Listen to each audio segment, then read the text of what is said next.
इस शहर में सिर्फ काम का ढिढोरा पीटा जाता, काम कभी किया ही नहीं गया। एक 10 लाख की रोड बनाते हैं तो 10 यूट्यूब चैनल, 5 पत्रकार, ये सबको जमा किया जाता है और ऐसा बताया जाता है कि कोई बहुत बड़ा काम किया जा रहा है। जबकि मैं मानता हूं कि अगर तुमको सियासी तौर पर इस शहर ने नुमाइंदगी दी है तो काम करना तुम्हारा फर्ज है। मगर बड़े अफसोस के साथ कहना पड़ता है कि 4 साल के ऊपर का वक्फा हो गया। एक माजी आमदार का अजूबा हमारे सामने खड़ा है, 6-7 साल हो गए। मैं आज के दावे से कहता हूं कि माजी आमदार इस ब्रिज पर खड़े होकर ये बोल रहे कि ये मालेगांव शहर की तरक्की की निशानी है, इतनी हिम्मत अगर उनके अंदर है इस ब्रिज को बनाने की, अगर वो बात बोलते हैं तो इस ब्रिज पे खड़े होके आज बोले कि ये मालेगांव शहर की तरक्की की निशानी है। तरक्की इसे नहीं कहते, तरक्की का अपना एक सोचने का तरीका है। तुम्हें काम करना ही नहीं आया, तुमने ठेकेदारी की, तुम काम बनावटी किए। बुलंद इकबाल हयात थे, हमने एक प्रपोजल दिया कि यहाँ पर स्काई वॉक बनना चाहिए। इमाम अहमद रजा रोड से लेकर स्काई वॉक जाएगा सीधे मिर्जा गालिब रोड तक, सकावत होटल से क्रॉस होके हजार खोली उतरेगा, इस तरफ से बस स्टेशन और कुसुम्बा रोड। जिस तरह से मुंबई में नाना चौक पर स्काई वॉक था, हमने वहां का नक्शा भी बना के दिया प्राइवेट आर्किटेक्ट से।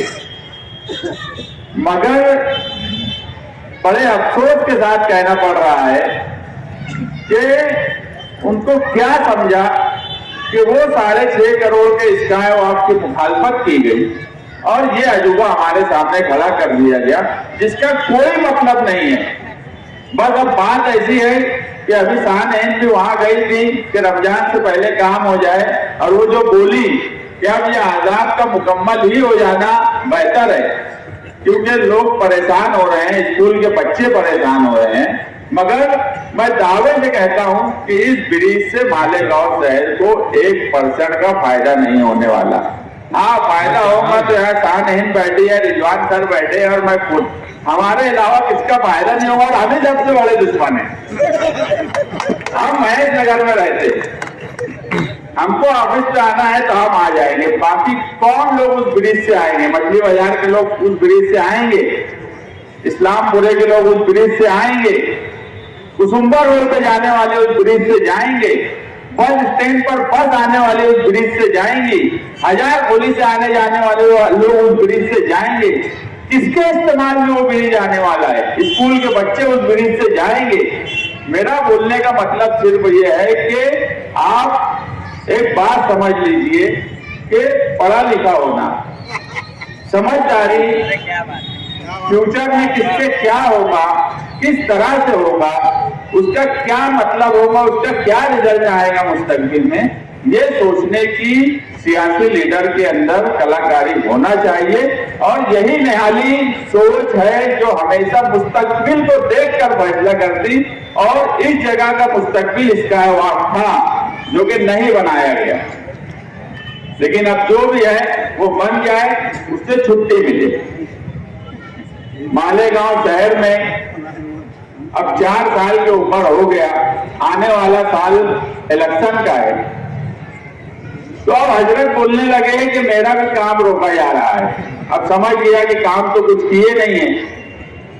अखबार की कटिंग और यूट्यूब चैनल की वीडियो सब देखेंगे तो 1000-1500 करोड़ से कम का बजट नहीं लाया गया होगा। लेकिन अब बोले तो क्या बोले, कभी बोलते हैं मुस्तकीम डिग्निटी ने काम रुकवा दिया। अरे आप एमएलए हो, फिर मैं बोलता हूं कि दबदबा नहीं है तो गलत क्या है? अगर मैं काम रुकवा सकता हूं तो आप एमएलए होके कर क्या रहे हो?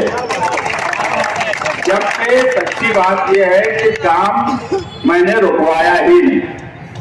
मैं उनको चैलेंज देता हूं कि 29 फरवरी निहाल साहब की बरसी से पहले 29 फरवरी छोड़कर आप जिस जगह जिस वक्त बोलेंगे कागज के साथ आना, कागज मैं दिखाऊंगा कि काम कौन रोक रहा है और काम आप क्यों नहीं कर पा रहे हो, आपने क्या लेटर कलेक्टर को दिया, आपकी तरफ से क्या एफिडेविट हाईकोर्ट में गया, ये सारी चीजें कागज की शक्ल में मीडिया के सामने आप भी बैठो, मैं भी बैठता हूं, तारीख भी आप तय करो, वक्त भी आप तय करो, मगर कागज लेके आना। मैं कागज के साथ हाजिर रहूंगा। अगर आप सच्चे हो, अगर आपकी बात सही है तो आप कागज के साथ आना। आप कभी बोलते हो, मैं तो हैरान हूं, मैं तो यूनुस ईसा फैमिली को सब्र कितना करते हैं कि कभी जो पार्टी से आप सुनकर आए, आप बोलते मैं ईमान का एमएलए हूं इसलिए काम नहीं कर पाता। अरे जिस पार्टी में हो आप, ये उसकी बुराई करना हो रहा है। किस मुंह से आगे ईमान के लिए वोट मांगेंगे? इनके कई अखबार के तरासे हैं, इनकी वीडियोज हैं कि मैं ईमान से आया हूं इसलिए काम नहीं कर पाता। वो ईमान पार्टी के जिम्मेदार इस शहर में हैं, उनकी बेइज्जती आप करते हो। आप अगर किसी पार्टी का भला नहीं कर सकते, उसको अच्छा नहीं बोल सकते जिस पार्टी को, तो कम से कम उसकी बुराई तो मत करो। ये तो इखलाकी जिम्मेदारी है। हमारी पार्टी आज 2 एमएलए है, अबू आसिम आजमी और रईस शेख। अभी अधिवेशन हुआ, उससे पहले ये सब चीजें आपको क्यों नहीं दिखती कि अगर यूनिफॉर्म बनने वाला है तो पावर लूम जो सबसे बड़ा सेक्टर है मालेगांव शहर महाराष्ट्र का, रईस शेख को समझ रहा है क्या पावर लूम से कपड़ा लेना चाहिए ताकि हमारी इंडस्ट्री और चले। स्टडी ग्रुप उन्होंने बनाया, उस पर हमने तजवीज रखी, सब कुछ किया, आप ना इस पर बोलते हो। अगर मराठा रिजर्वेशन की बात आई, जिस तरह रिजवान सर ने बोला, ये बात बिल्कुल सच है। ना ही समाजी तौर पर, ना ही माली तौर पर मराठा कमजोर इस महाराष्ट्र स्टेट में नहीं है। उसके बाद भी वो अपने दबदबे और अपनी ताकत पे रिजर्वेशन लिए, तो वहां एहतजाज अबू आसिम आजमी और रईस शेख ने किया। इतना तो कर सकते ना कि बात पूरे महाराष्ट्र और मुसलमानों तक और सरकार तक पहुंचाए कि ये हमारा हक है। जब ये ना आप असेंबली में बोलते हो, ना आप एहतजाज करते हो, यूट्यूब पे वीडियो बना के भेज देते। यूट्यूब पे वीडियो तो यहाँ से कोई भी आदमी जाएगा, विधान भवन के बाहर खड़ा रह के भेज देगा। आपको एमएलए बनाने का मतलब क्या है? कोई काम आपसे नहीं होता, दूसरे लोगों पे इल्जाम लगाते हो। मैं इस बात पर ये कहूंगा कि आप काम अगर नहीं कर सकते तो आप ये बात मानिए कि मुझे काम करना नहीं आता, दूसरों पर इल्जाम लगाना बंद करिए। इस शहर में मैंने कई मर्तबा ये बात देखी कि जब इलेक्शन आने लगता है तो अलग अलग सेशन होने लगते हैं। अभी जैसे शान हिंद ने कहा, ये बात बिल्कुल सच है कि इन लोगों की बातचीत हुई, धूलिये के करीब एक होटल में हुई। क्या बातचीत हुई? 2 सियासी पार्टी जो एक दूसरे के अपोज में हैं, वो क्या बात कर रहे हैं? आप ये बात मानिए, जब भी इस शहर में ये लगता है कि न्यायालय सोच ताकतवर हो रही है, आज समाजवादी पार्टी इस शहर में जिस तेजी से इस शहर में बढ़ रही है, उससे कहीं ना कहीं इन दोनों को खतरा लगने लगा। क्योंकि 1999 से ये आपस में मिलजुल के ही 25 साल से कामकाज किए, और इस शहर में 25 साल में क्या तरक्की हुई ये भी आप लोगों के सामने है। हम शान हिंद की क़यादत में समाजवादी पार्टी में कामकाज कर रहे हैं, पार्टी तरक्की कर रही है।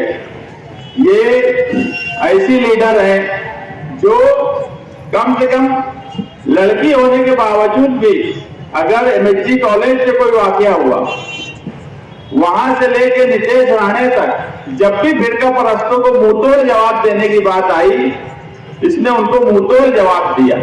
और ऐसी ही क़यादत की शहर में जरूरत है, ना कि बुज़दिल क़यादत, नाकारा क़यादत जो कोई काम ना करे, सिर्फ वो इसके उसके ऊपर इल्जाम लगाए और हर वक्त ये बोले कि उनको मैंने बना दिया, अगर वो उनको मैं मेयर नहीं बनाता तो वो भुट्टा भूनते, इनको मैं इलेक्शन में नहीं लड़ाता तो ये खत्म हो जाते।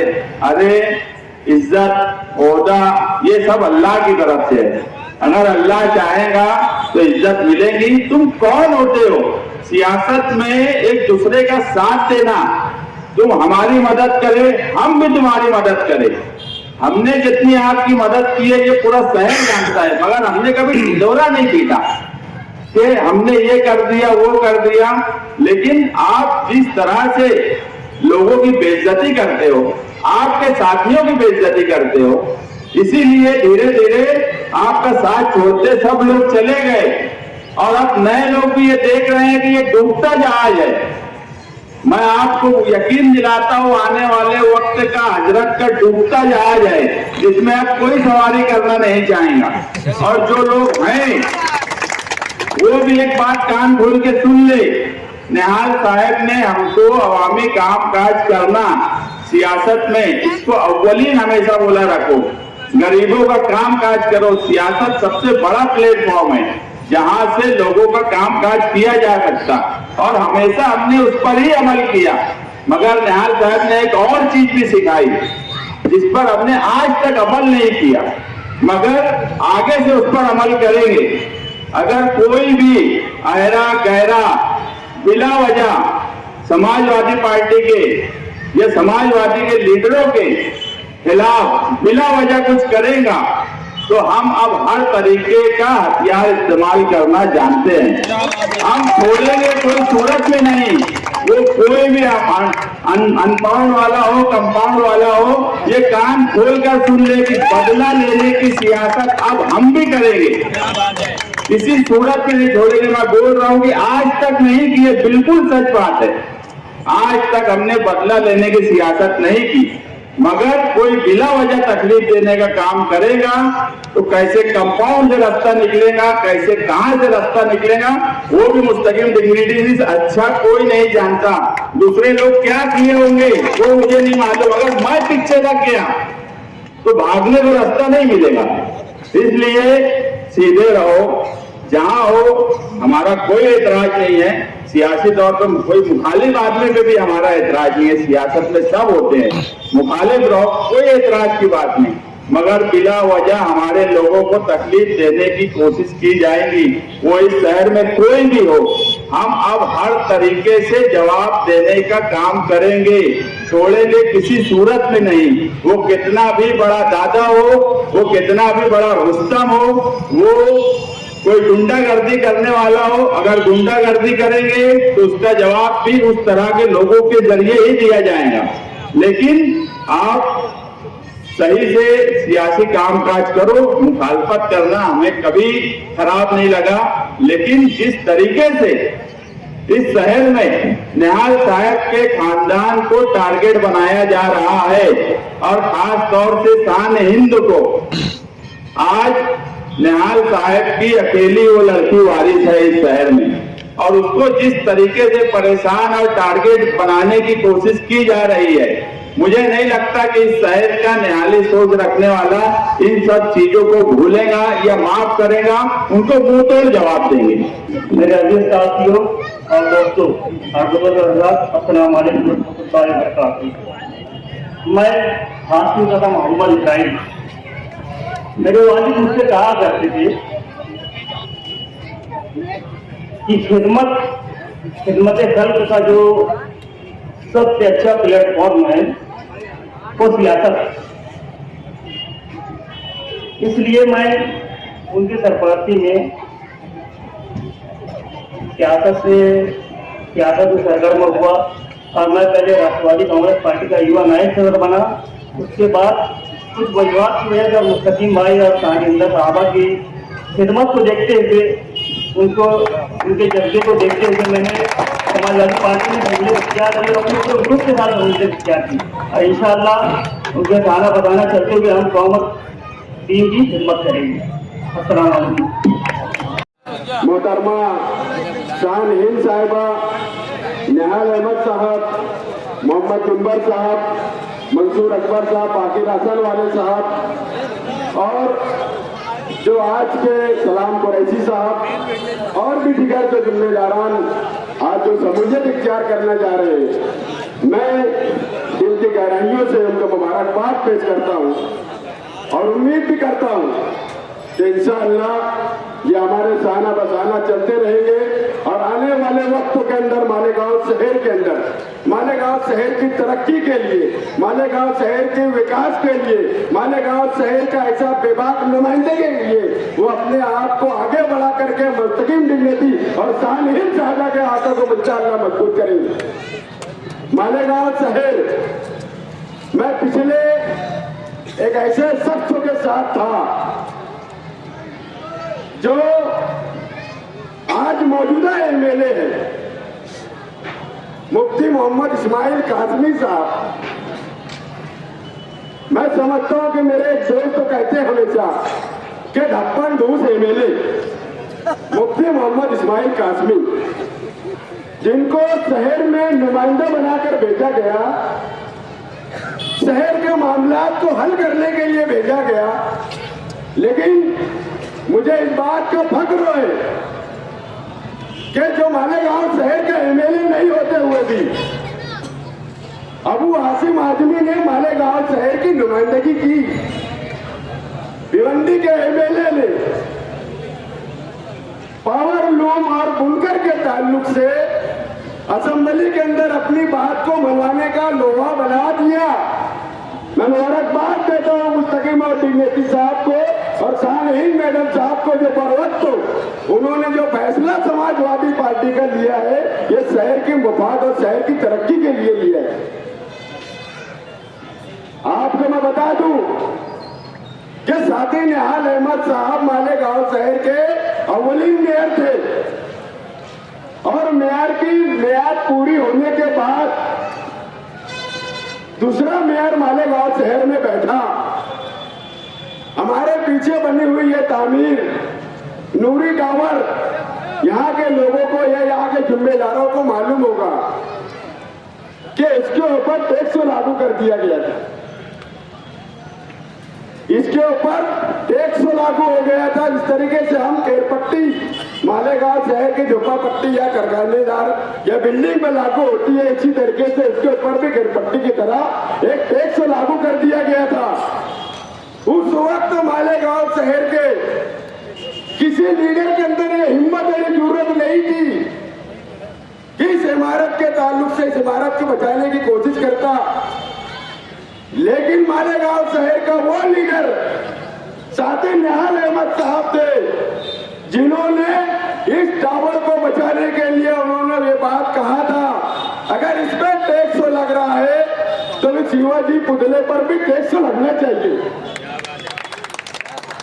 ये लीडरशिप का काम होता है, ये लीडरी काम का काम होता है। आज के लीडर के पास अगर कोई दरे गांव का भाड़े का जाता है और कहता है कि साहब हम लोग रोजी रोटी करने के लिए वहां जाते हैं, कुछ फिरका परस्त तो हमको मार रहे हैं, तो उनका जवाब ये मिलता है कि वहां क्या करने जाते हैं आप। और यही साथी निहाल अहमद साहब है और उन्हीं की सोच रखने वाले, उन्हीं की ताकत रखने वाले हमारे यहाँ लीडरान मौजूद है।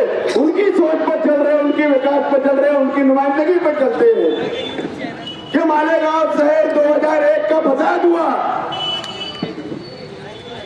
और उस वक्त साथ मालेगांव शहर के बहुत सारे लीडरान मौजूद थे, लेकिन किसी में ये हिम्मत और जरूरत नहीं थी जो साथी निहाल अहमद साहब ने कहा था। साहब ने कहा था कि पुलिस की गोली को सिर्फ मुसलमान ही नजर आता है। ये जुर्रत रखने वाला, ये ताकत रखने वाला अगर कोई लीडर मालेगांव शहर का था तो वो साथी निहाल अहमद साहब थे। और उन्हीं के नक्श कदम पे चलते हुए शहर मालेगांव नहीं,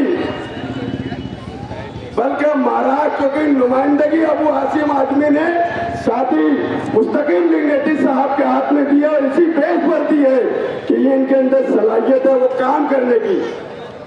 12 नवंबर का मामला हमारे सामने का मामला है, इस रोड का मामला है, थोड़ा सी मामला था। लोग 11 महीना 7 साल भर जेल की सलाखों के पीछे लोग थे। शहर का नुमाइंदगी करने वाला नुमाइंदा कहाँ था, बल्कि चापलूसी वाला काम पुलिस डिपार्टमेंट के पास बैठ करके चापलूसी कर रहा था। हमारा लीडर बेबागी के साथ लड़ रहा था और लड़ा नहीं बल्कि अपने आप को जेल की सलाखों के पीछे भेजा और उसके बाद शहर की आवाम की मुफाद के लिए शहर को छुड़ाने का काम किया।